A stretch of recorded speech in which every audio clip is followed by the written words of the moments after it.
Hi everybody, it's Eric with Premier Pack. Talking today about communicating to your dog through verbal markers. Now this is going to be very helpful in training your dog, so if you have a few minutes, this will be beneficial. So in dog training, precision and timing is everything.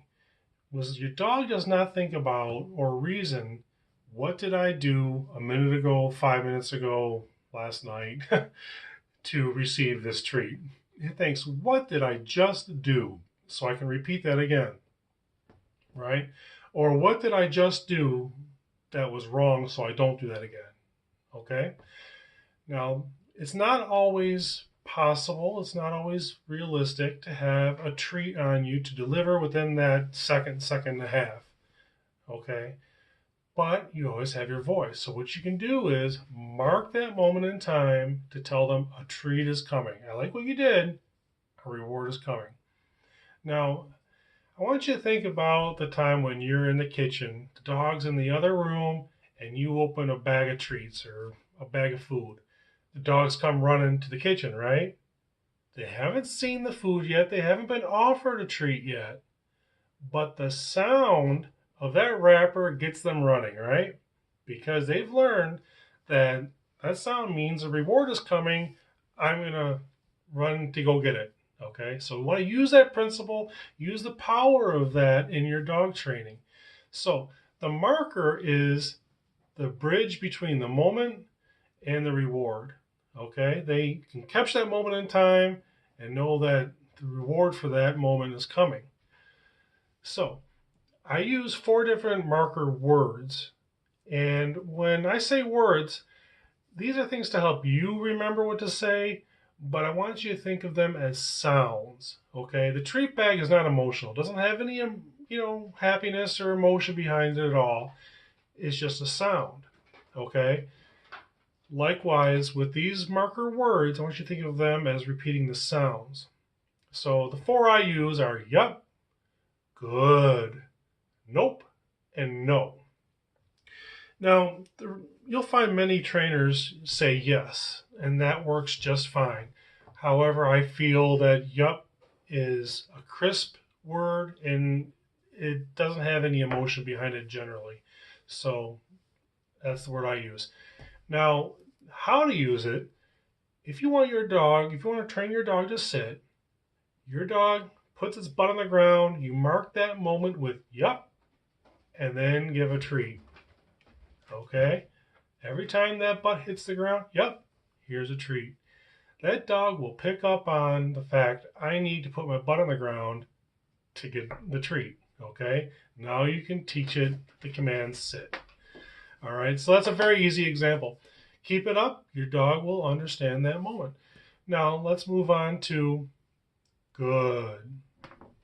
Now, good is a soft word, it's soothing. It does not invoke any kind of excitement. So this is good for duration commands. Say I want the dog to sit and stay there, or down and stay there, or go to its place and stay there. We get to that moment, we'll use sit, the dog sits, good, and you bring the treat to the dog. Okay? The dog wants to get up, no. Sits back down, good. Okay? So the dog will understand I need to stay where I'm at. Now moving on to nope. Nope also is crisp and it doesn't have emotion behind it, so that's why I chose that word. That word is important, or that marker is important in training because you want to keep up the dog's enthusiasm. You want to keep their wheels turning. You want them to be thinking during training sessions. So what nope means, you didn't get it right. Let's try again. You haven't earned that reward yet. So say you have a reward out, the dog is trying to work for it, you tell it to sit, and it goes into a down. Nope. Pull the treat back, and dog starts to understand, okay, how do I get that treat? It works itself into a sit. Yep. There you go. So nope keeps their enthusiasm up. It keeps them working and thinking during training. And that's a wonderful quality to have in your training when the dog is with you and thinking during that time. So it goes on to our following marker word, which is no. Okay. Now I'm not putting emotion behind that, although I do want it to be firm and easy to understand for the dog that I'm not pleased. So, say the dog does something that's unacceptable behavior that you don't want to continue. No. And then how does that gain meaning? It's the same way, yep, means I did the right thing. Yep is followed by a reward. So for no to have meaning, it needs to be followed by a correction. Okay? Then they'll understand soon enough, just by those sounds, that it did the right thing or did the wrong thing. It needs to stay where it's at or it needs to keep trying. Okay?